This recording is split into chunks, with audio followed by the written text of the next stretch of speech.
Hey, courageous coaches! I'm just tuning in from my lunch break on this beautiful beach.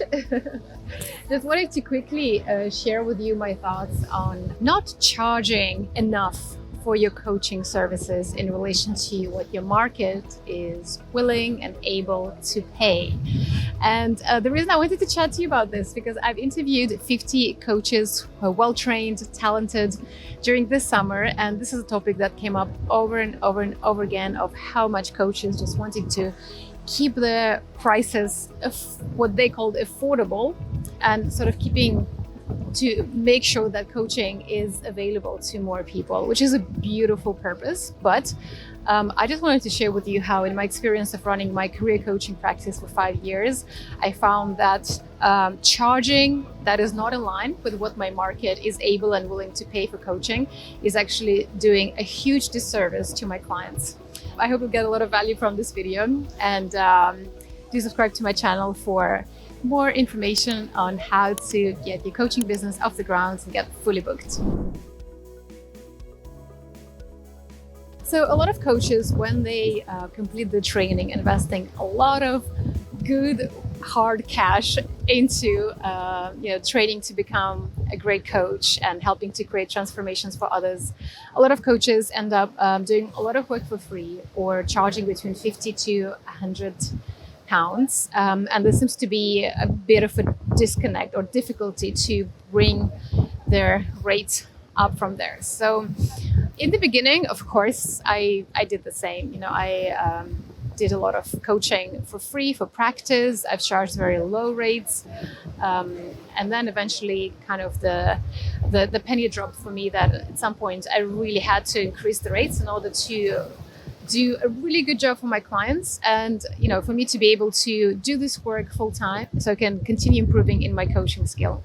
So one of the reasons that coaches feel a bit resistant charging high rates 6 months to a year after completing their training is that oftentimes they don't feel confident about charging high prices because they just don't know yet how good a coach they are. They may have not worked with that many clients, they don't have as many testimonials just yet. So it's a bit of a chicken and egg scenario. So if you're charging very low for coaching, first of all, think about the impression that it gives off to your client. So if you have a competitor who is charging twice as much for the same service that you're providing, it will just seem odd to them, and they will immediately consider that your coaching is not to the same standards. And what will happen is that it creates this belief in their mind. So as you're going through the process, they may not take it as seriously and may not get the results that they want. So it might be harder for you to feel more confident in your skill set. And while I don't recommend, pricing yourself way outside of your comfort zone to begin with, you have to be aware of what the market rate is and what your target audience are willing to afford and willing to pay, and minimally start there. Yes, it will be stressful in the beginning. Yes, you may feel like a bit of an imposter charging that rate. But what can also happen is that your client will believe that your service is of a very high value. You will probably find a way to step up and do what you need to do to be fully present, to create that kind of transformation for your clients in those coaching sessions. And eventually, you may also see that your clients are getting better results and they are sending you really amazing testimonials, which in return can help you to continue building up your business and increasing your rates in the future, right? And the second point to consider for you is that a lot of people are quite motivated to take courageous action between the sessions with you if they have invested highly financially into this work. In a way, it sort of feels like they have their skin in the game in getting things done, which means better results for them, amazing life changes, career changes, and really amazing results for your own coaching practice as well. I'm not saying that everyone is motivated that way, but a lot of people are. I actually went back to check over the results that my clients were getting when I was charging half the rate and the current rate in my coaching practice. I have noticed considerate difference in the results that they were getting. So what I mean by results is, when the client arrives to the coaching practice and there is some changes that they want to have in their life, when they're pretty clear if they want to change, to find a new job, to get a promotion, to start a business, maybe to find a new relationship. So kind of like surface level results that clients tend to get when working with coaches. I'm not talking about sort of the inner results that we know is also plentiful through working with you. So I'm talking about surface results, yeah? So what I've noticed is that people who are paying half the current rate, about 60 to 70% of them were ending up walking away with the kind of results they wanted from coaching, which is good, right? I mean, we can never guarantee results in coaching. They've understood themselves better, they've had some inner work done, but actually the job change or career change hasn't really happened for them. And then people who have been investing twice the amount, they tend to reach their surface level results from coaching in about 85 to 90% chances, which was mind-blowing for me when I actually did the calculations.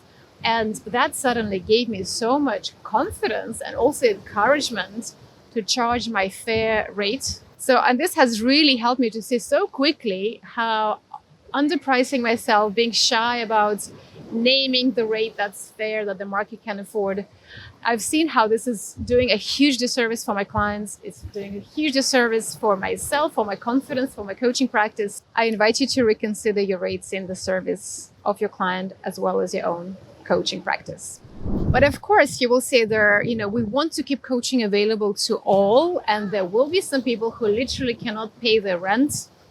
So, they would not have the money to invest into coaching while they can still have amazing transformational results. Or sometimes, you may be working with people early in their career, maybe graduates who just don't have the same resources as someone in their mid-career or at the executive level. And that is absolutely understandable. And please do continue spreading the amazing coaching work and having a few spots allocated where you are able to offer what I call a compassionate rate, to make sure that you are making coaching available to more people around the world and you're helping people in need. But I recommend being a little bit more deliberate about it and deciding upfront how many compassion spots can you fill in your coaching practice, all the ways, in any given time, right? And that number might be different for us in different places in our coaching practice, in our life, etc. But just decide what it is for you so that you can stick to a fair market rate for all other clients. And of course, I do think that we need to have different types of pricing for people in their early career, mid-career, executive level, to make sure that we accommodate for the level of their earnings. So I always have slightly different packages for these 3 different levels. How does that sound? I'd love to hear what you're taking away from this so far. And I hope this is helping you to expand your mindset about finances. And just one last thing I want you to take away from this is the fact that if you are charging too low for too long, being shy, not feeling 100% confident to charge the fair rate, what happens is that you would have to find a way to supplement your income through maybe doing work you're not quite inspired by, or maybe having to take on clients who are not fully in alignment with. So basically making a lot of compromises. And some people even have to keep their full-time jobs and only keep their coaching to evenings or weekends. So consider how much the world, people who need you, are missing out on. People who could really benefit from what you have to offer, how much they're missing out on by you not being able to do the work that you love doing and you're very capable in doing full time. If you still think you may be not at the level you want to be, consider how quickly you can get to that level if you were being able to support your lifestyle fully through your coaching practice. I hope this gave you some food for thought. Do subscribe to my channel to hear about more videos of how to bring consistent income into your coaching.